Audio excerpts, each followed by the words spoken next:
morning. April 25th, 2020, I would just like to do a Shabbat sharing, teaching, and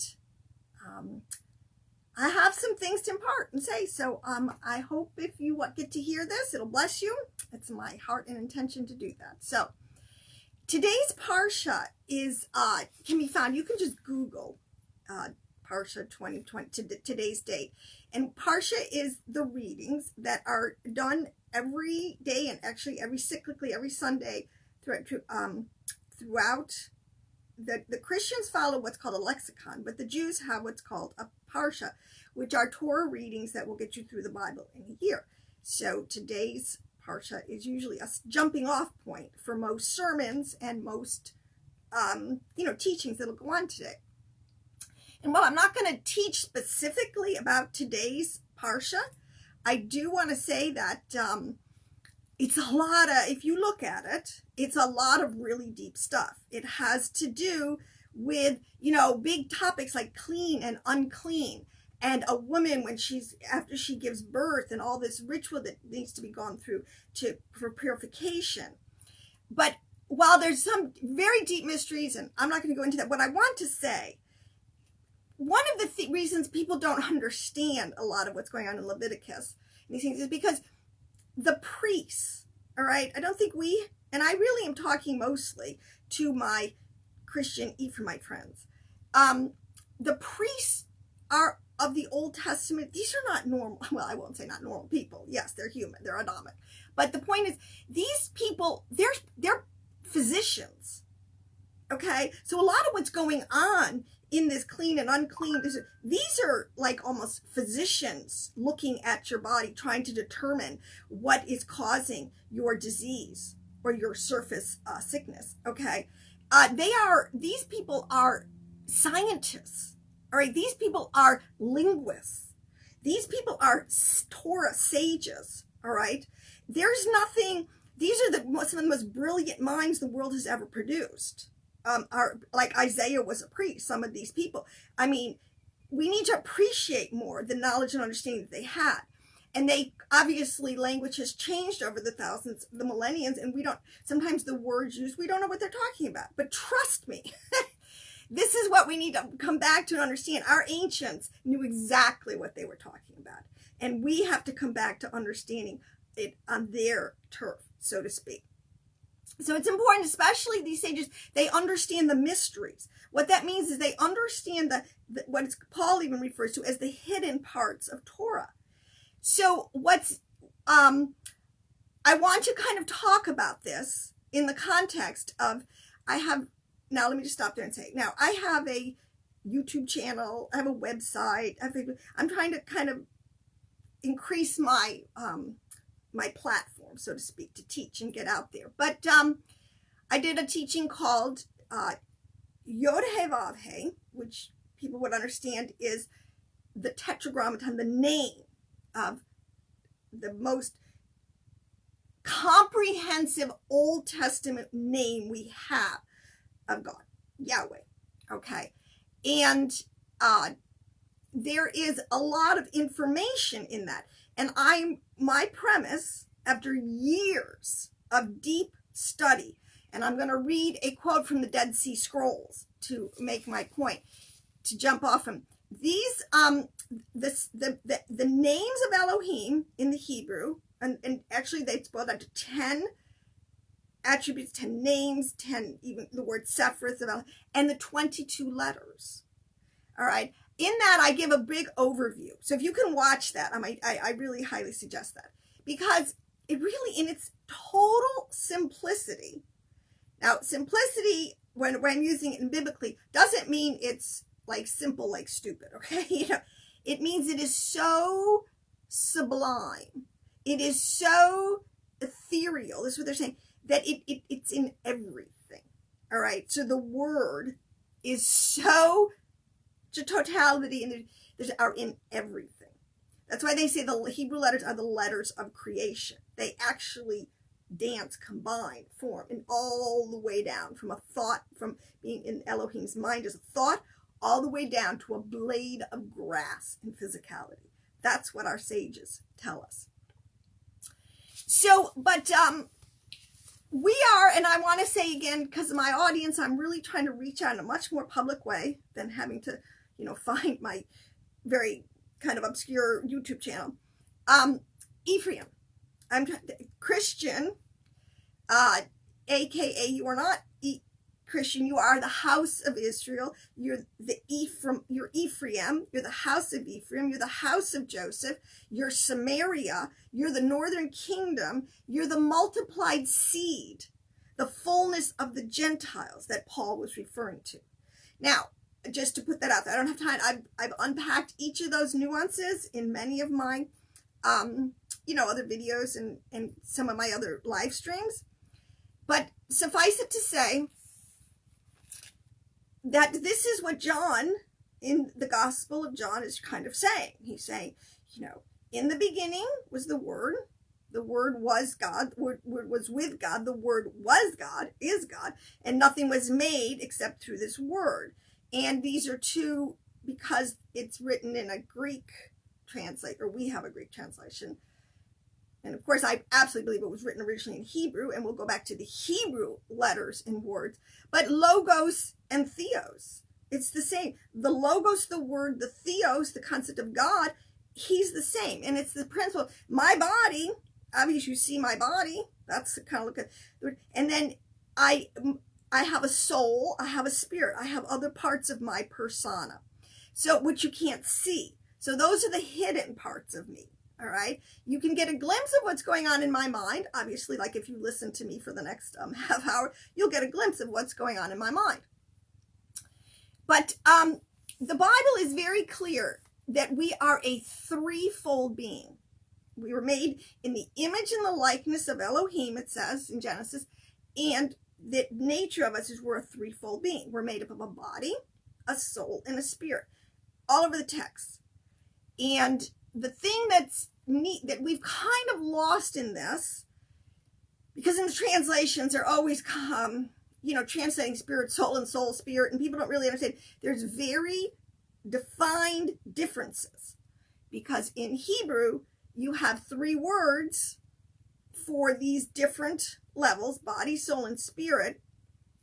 In Hebrew you would call it your nephesh, your ruach, and your neshama.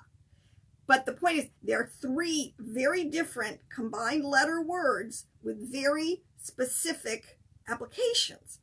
And if you don't know that, the problem with us Ephraimites is we were not taught originally our faith at this point Hebraically. All right? We've really got most of our understanding, the way we perceive things comes from, this can be all that, a Greek mindset. Now, I ask you, was Yeshua a Greek? No. I mean, Greeks are great. But when it comes to a transmission of truth, the vine is Hebrew. And that vine, the branch in that vine was Yeshua. And he originally, all the original apostles and disciples and everybody at the time circling around this were Jews and were the house of Israel, the house of Ephraim. And people knew, they understood what these words meant and who the people groups were. Yeshua, in my opinion, totally in a scene.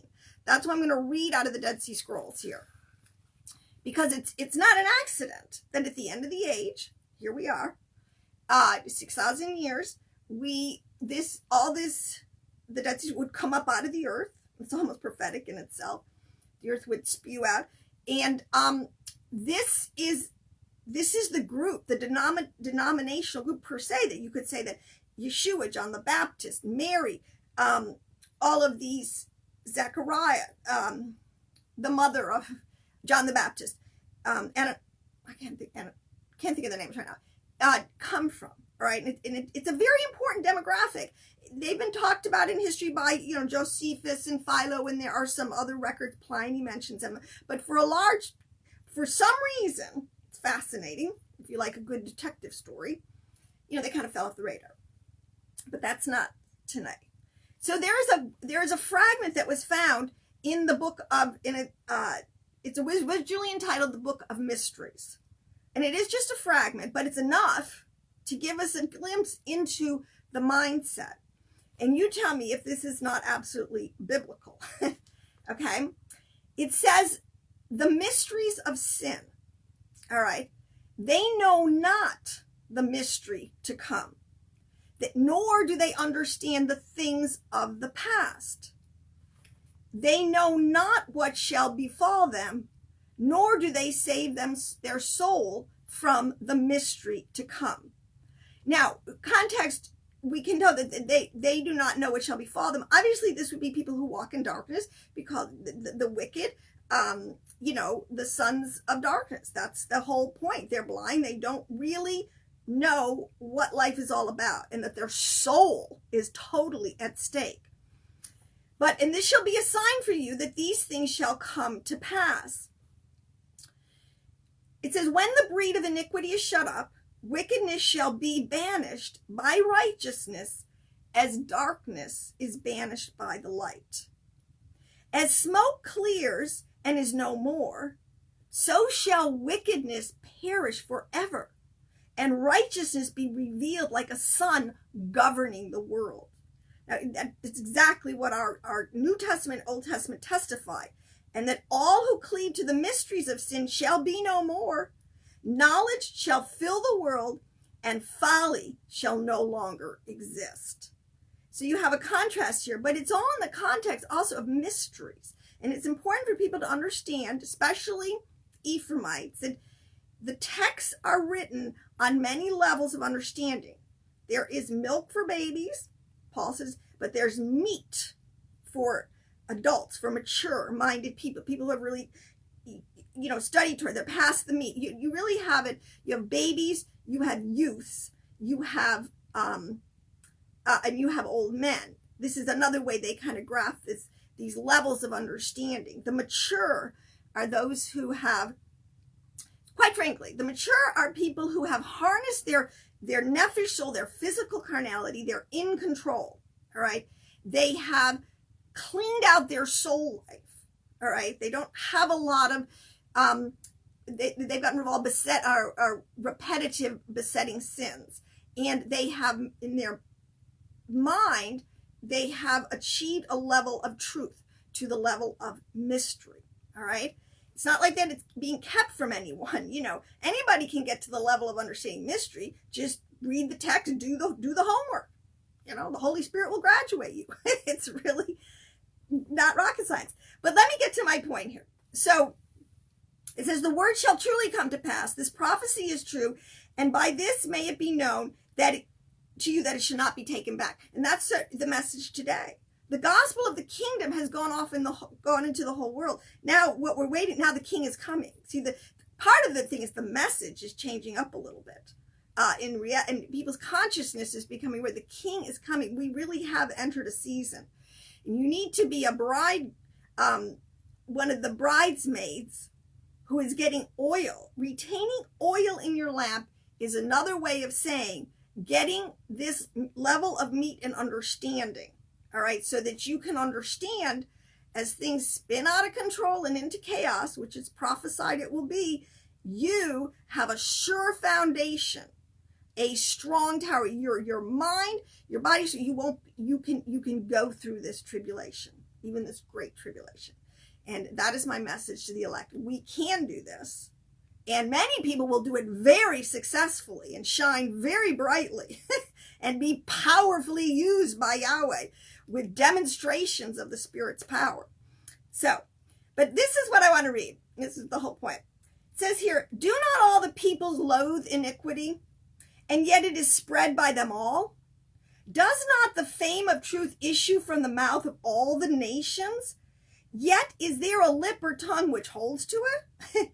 Which nation likes to be oppressed by another stronger than itself? Or likes its wealth to be wickedly seized? And yet which nation has not oppressed another? And where is there a people who has not seized another's wealth? I mean, that's kind of the whole story of history, of the nations with each other. Seriously. Okay? We need to, at in the end, we are going to put down our weapons. This is the whole point. Yeshua or the Mashiach will teach us, no longer to war. No longer will there be bloodshed and violence and oppression. And these things will go away. This level of wickedness will perish forever, and righteousness will be established. Well, you got to ask, well, how's that going to happen? Well, in a multiplicity of ways, but one of them is by especially the people of Elohim, the elect, to elevate our understanding into the deep level of these mysteries, so that we can articulate to people in a very profound, reach people deep in their soul with a profoundness that because when you're starving, you need meat, you need something to eat. All right. And there is a famine of the word. So many people are looking for something deeper, something to, you can really sink your teeth into. All right. So to bring this back, this is in the nations, in the world today, like I believe many people do, we've entered into the final phase of the birth pangs. We are in a season of judgments. It's just the COVID is just one of the first. We're going to go around this cycle a couple of times. I don't know how many birth pangs are going to be until the baby's born, so to speak, but we're there. And each successive birth pain gets stronger and they get closer together. So on a personal note, yeah, I think we will get out for a season this summer, or soon, hopefully June, summer. By middle of May, people start to, but I want to caution people because Yahweh is dealing with the nations. So Christian, or I should say Ephraim, or anyone from the house, don't relax your guard. It's going to whip back around us. Yahweh is going to thresh the nations. It's time, because we're at the point where only through judgments do the peoples learn righteousness. And Yahweh is finally going to shake the nations from much of their bloodshed, their violence, the things that they do that are just totally contrary to the word. The most fundamental principle in all of the universe, so to speak, that Yahweh, is that you reap what you sow.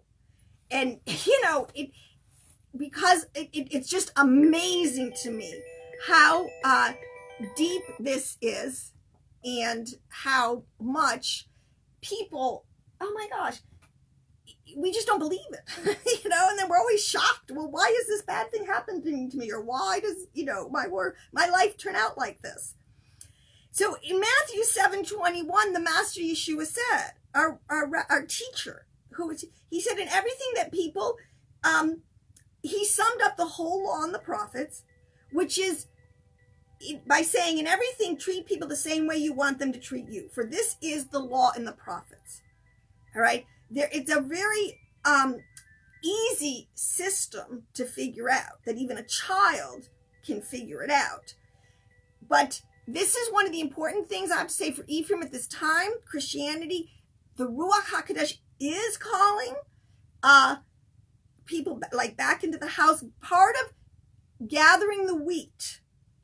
All right, the tares are getting ready for judgment, but the Father is also gathering the wheat.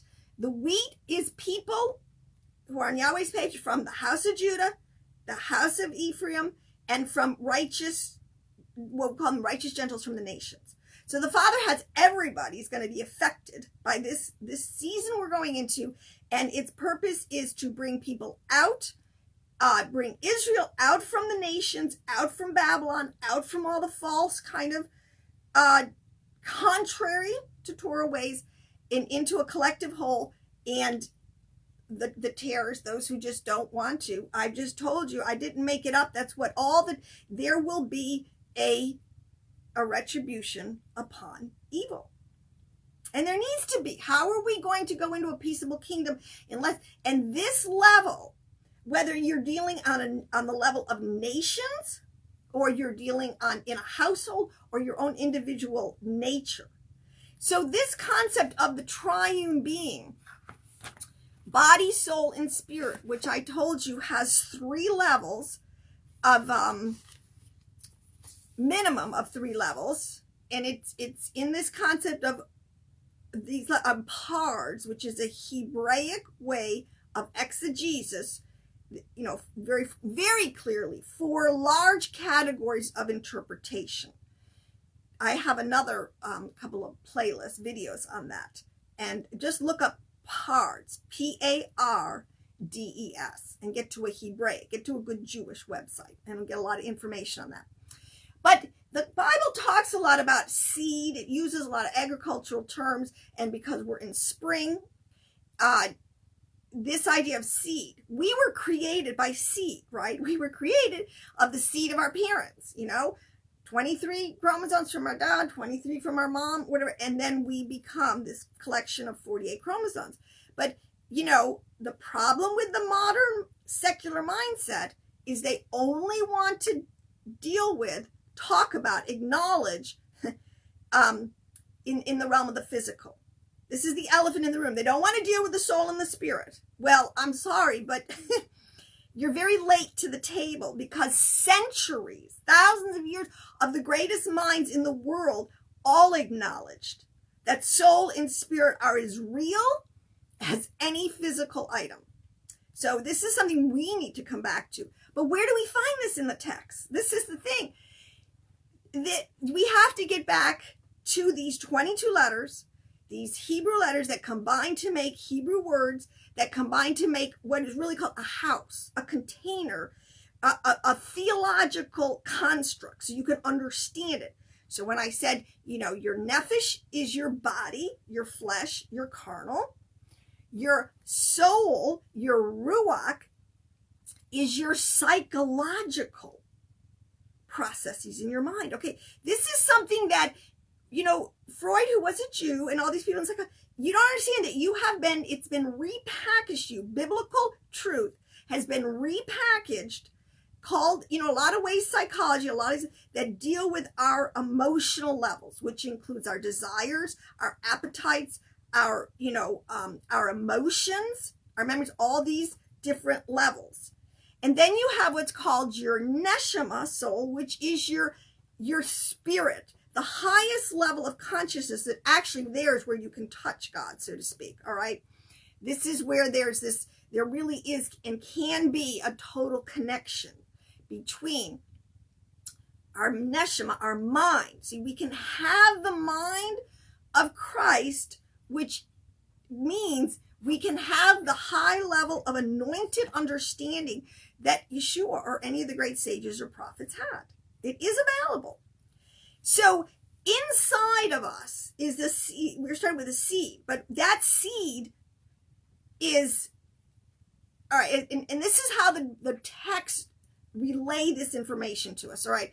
But it is our spiritual, our emotional, and our physical DNA. See, our DNA does not contain just our, the color of our eyes, or, what color of our skin, or male or female. It contains our emotional, what would be kind of our soul, our psychological levels, and it contains our spiritual level. And it's coded into it. Now, the way we can know this, because the Bible tells us, when it talks about the tree of life, which is the first archetype that we get out of just that of the tree of life, all right? And that technically is what I teach. I'm teaching the tree of life, all right? Very biblical. But as a tree, when you plant a seed, right? Now the whole tree, in 10 minutes, the whole thing doesn't spring up. First of all, it's a process. But what gets revealed from it begins with its roots. Then it morphs into, the code has in it everything needed to make the root system, to make the trunk, to make the branches, the leaves, and eventually the fruit. That's all in that little nut. That's how we have to think of ourselves. And the Bible is very clear. It does talk about all of these different levels. Okay, so one of the main things is when we're told to be holy, even as holy, those words are really referring to a lot to our psychological levels. And like to be clean is our physical level. And to be like him would be to be spiritually made in his image. And you will eventually have the fruit of the spirit that's been growing in you will come out into your life and people will see it.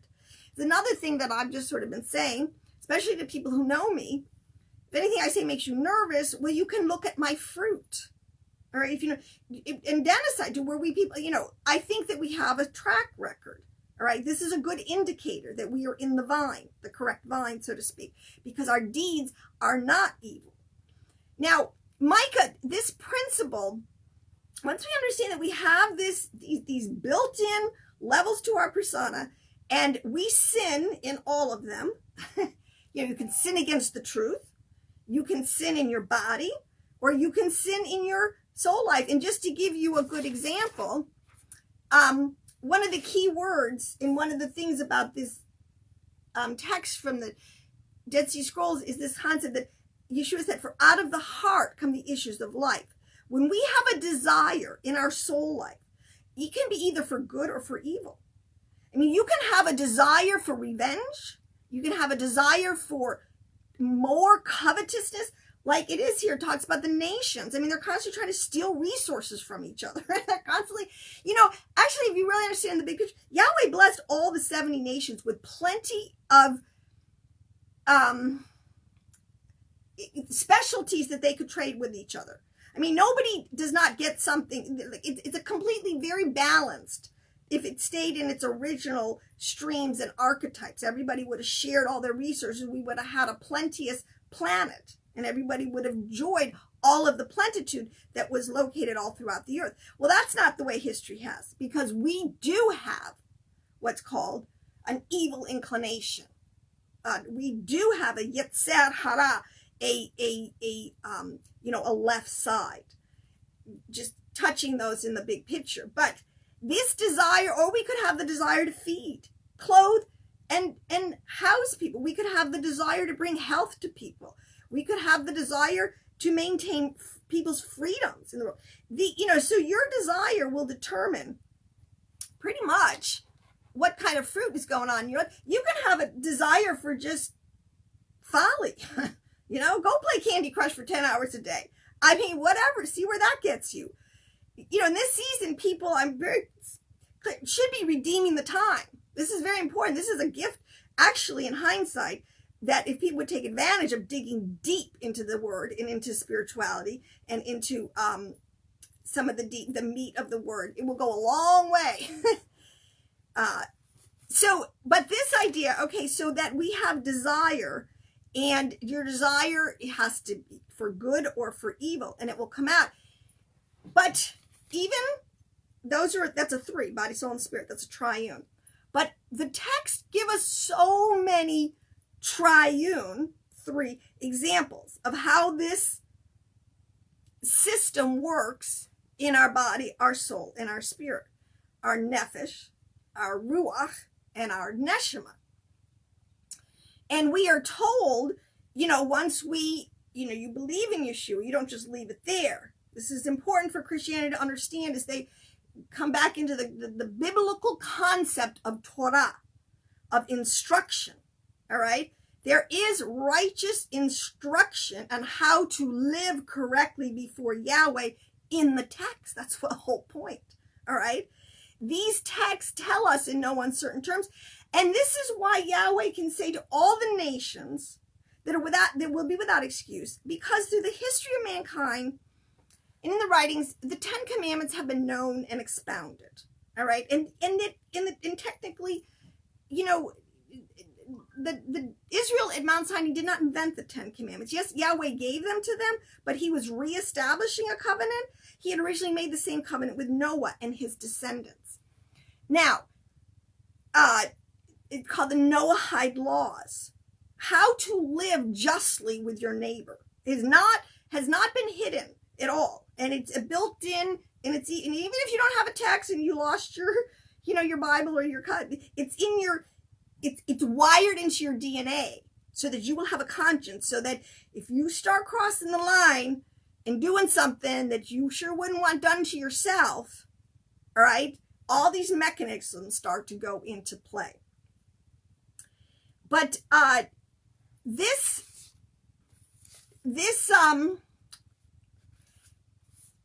system, all right, is delineated with words like in the text, if you read it carefully in a couple, there's a left side, there's a right side, and there's a middle pillar. It talks about this. Science today, I'll tell you what, it's so interesting, because the reason I love the Jewish mind, there's nothing that they have not thought of. There's nothing in all that they haven't taken to the light of Torah and scrutinized at the level of the letters and the words in Torah to extract the greatest amount of light, of life that you can find in there. But even this left, right, middle pillar that is absolutely foundational in understanding the structure of the tree of life is even, they're learning today, is even the archetype of quantum, the quantum world, of where you have electrons, protons, and neutrons all acting on an atom. Now, that is really a microcosm picture of exactly all the different, of what is going on, how the Father is dealing with us. And if you look at this in a little bit closer, taking what the world is seeing, because really you can't see anything contrary to the truth. You can not know what you're seeing and misinterpret it. That's part of our problem. But you can't change the truth. So even in this concept of the atom, what we're seeing, these electrons they say they're negatively charged. Protons are positive, and yet neutrons have this balance. They're like their middle pillar. They stabilize. That is exactly the way the Godhead works with us, and where the system, and I use the word system, but I'm not using it like if I was, Luke Skywalker used the Force, okay? This is the Word, and the Word is alive. The Word is light. The Word is the mind of Elohim. The Word is God.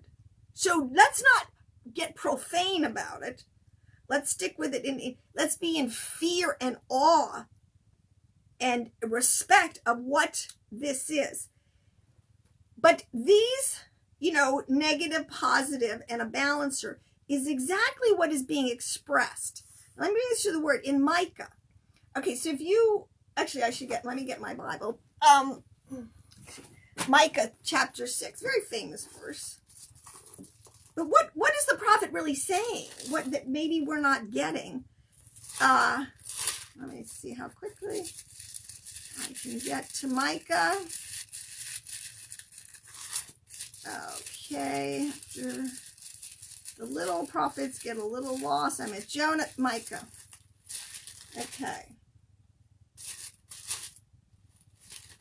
Micah chapter 6, verse 8. And it says here,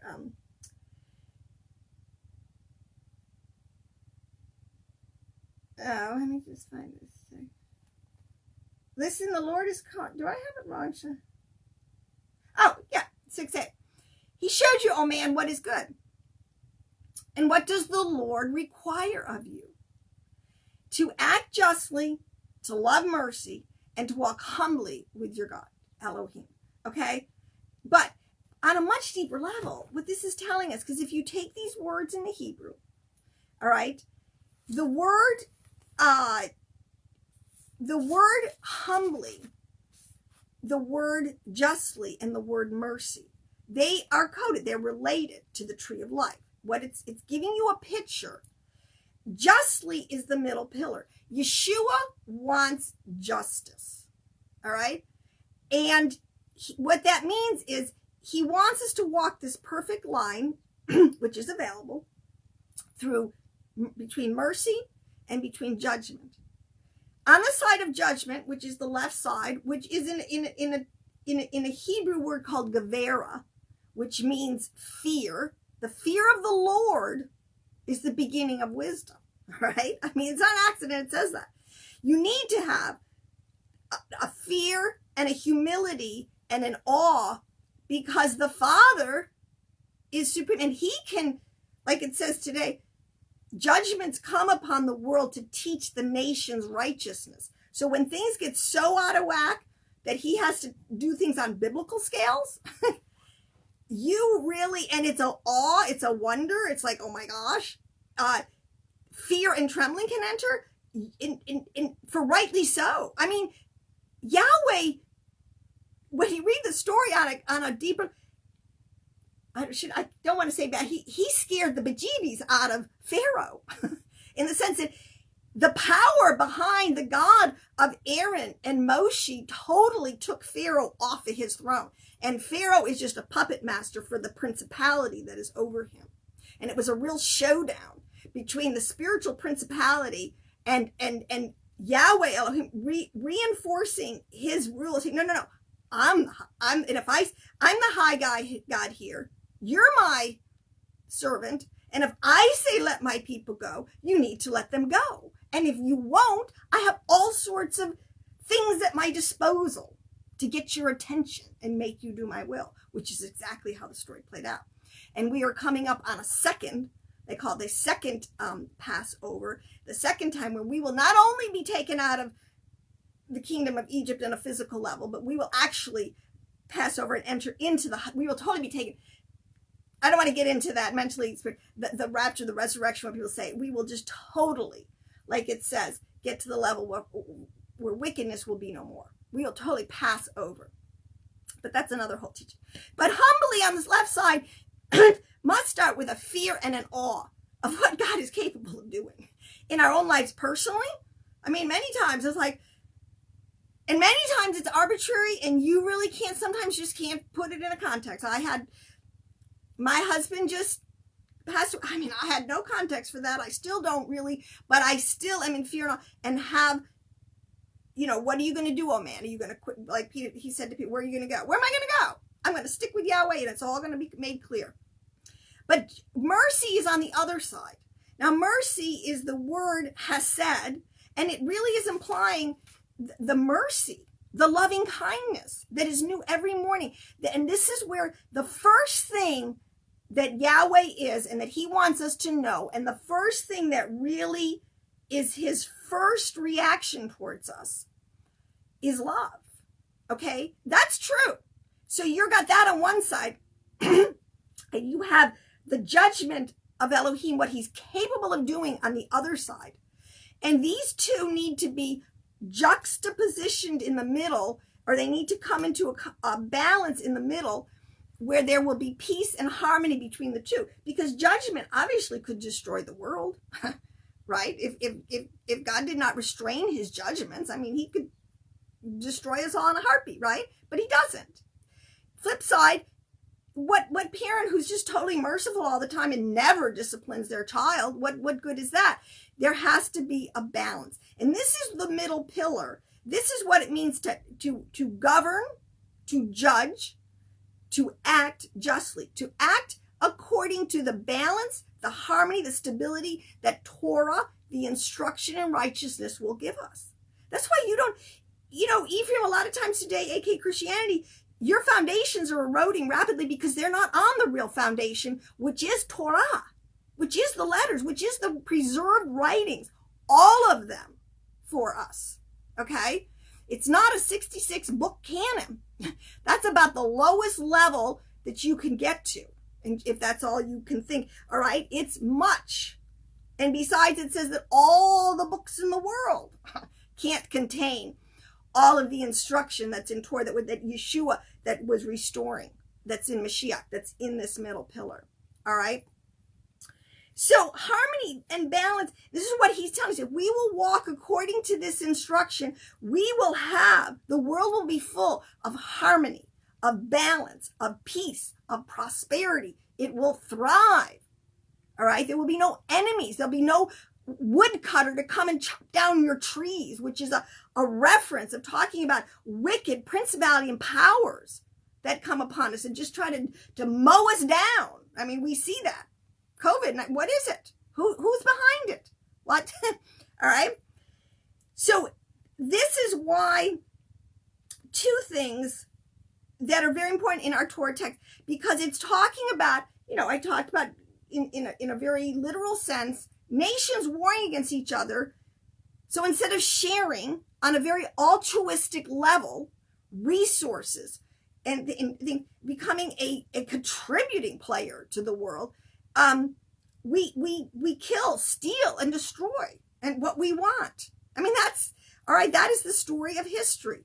But praise Elohim, the story. We will have a righteous king who will implement a very high standard of Torah, and the nations will be judged when they get out of balance. I mean, I'm all for that.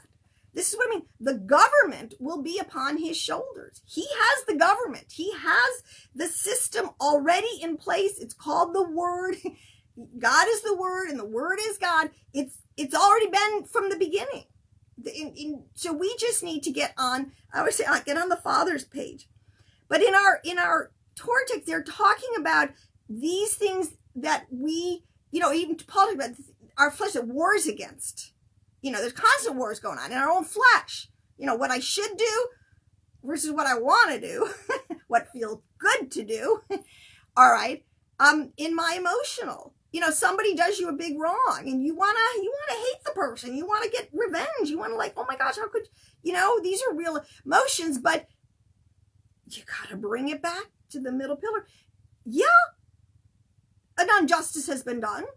But Yahweh corrects. This is what he says, vengeance is mine. I will correct. I will use my judgment to chasten the person or this, all right? That's why trusting, there's such peace in the middle pillar. There's an ability to just, all right, Father, whatever. You know best, but you have promised as I live in this place of harm that there will be prosperity, peace, health, to my bones, which is your physicality, to your soul, which is, again, these are getting in now to the celestial realm. See, this is Paul says, there's terrestrial, which means physicality. There is celestial, which is talking about more of our psychological levels. And then there is our mentalities. What we believe to be the truth, our perception is everything. And believe me, there is an empirical, provable, repeatable, and I forget my fourth one was, demonstratable proof in the empirical truth of Torah, of the letters, of the word. It is not a natural language. It is a supranatural. It is the letters of creation. There is absolutely embedded in them. I mean, this is what's interesting. There is actually literally embedded in them layers of light and life. And that's why even they say, even just scanning Hebrew text, they say there's a power, there's a blessing that will be released. Well, of course there would be. You can go buy a light bulb and you can get a little bit of that light coming off. Of course, it makes perfect sense. So this triune relationship is really all through our Torah texts. And it behooves people, this is what I really, again, want to really start teaching and sharing on much deeper levels, how our text is coded, all right, to describe these different levels. We don't need to use psychology, all right? I mean, my whole thing is let's get back to a pure language. Let's get back to speaking Hebrew to Hebrew. And I don't mean necessarily you got to talk to me in literally Hebrew, but having an understanding of the letters and the words and the established. See, Ephraimite Christian, you were grafted back into something that's already been growing for thousands of years. All right. Now we've done exactly what Paul said. We've gotten arrogant and we have dished our Hebraic roots and we've become very Greek and we've kind of, all right. Ephraim, this is what it means to cast your idols down, throw them to the ground. Let's go back and get onto the foundation again from which all truth stems. And it stems from the word. The word are the letters. The letters don't lie. The truth of these letters is called the keys to the kingdom. It's been kept in the text. Yeshua taught those to his disciples. Those disciples that revolutionized their walk. They were doing the miracles and things on the level of Yeshua. And that is what will come back to us as we get back on the foundational page of Yahweh and express his image to the world. And his express image is full of his attributes. This is why when you look at the tree of life, you'll see these attributes. They're called, I'll just read them to you. The 10 attributes. You have wisdom. You start with the first one is crown, meaning the highest level. And crown is a word. It's the word. It's represented by the letter yod, and the yod has a little point at the top. It's like the connection. Truly, we can connect into the mind of Elohim.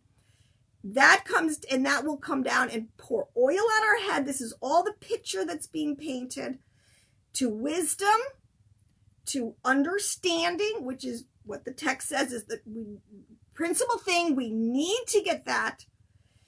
It comes into this idea of his loving kindness, his hesed, his gevera, his judgments. He is a good father, but he will chasten all his sons. Into what is known in Hebrew as Tiferet.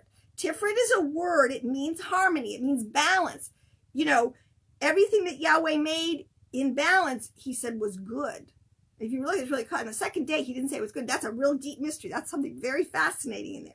But he goes on to say that there's this idea of there's a victory to the believer. There is a majesty. There is a glory available. And then it comes out into the foundation and into the kingship. The kingdom of heaven is within. Yeshua is telling us. It's not out there. It's inside us. We are made up molecularly DNA of a seed that is producing a being in us, a soul, a body, a soul, and a spirit that is pleasing to the Father. And you gotta look at those like computer programs. All those different programs are running in us all the time. Many are, well, I won't get into the science of it. This is why I love the Jewish, because they really have always been at the forefront of science, because I'm telling you, priests, sages, people who study, who are called masters of Torah, who study the text at this level, these are the sages. They have the meat, and they can get down to the level of mystery. So this is really important, I think, concepts, and they will bless you totally. So some of the code words, see, because what I'm really about is that some of the code words that are in our text. So things like, okay, I just want to tell you, when they use the word the everlasting hills is a phrase you'll find in the Torah. Well, what, really, what are the everlasting hills? Okay, this is really talking about the Sephirithic or the emanative name of Elohim, of being, of understanding, and of all the way down into physicality. It's the seen and the unseen part of us. The everlasting hills is equated, and this is where I'm just going to end and kind of whet your appetite for the next. I'm trying to paint, because that's what I'm, an artist. I paint pictures, but there's a lot of different things I realize that go into my paintings. I got to have paints. I got to have paper. I got to have some kind of cognitive.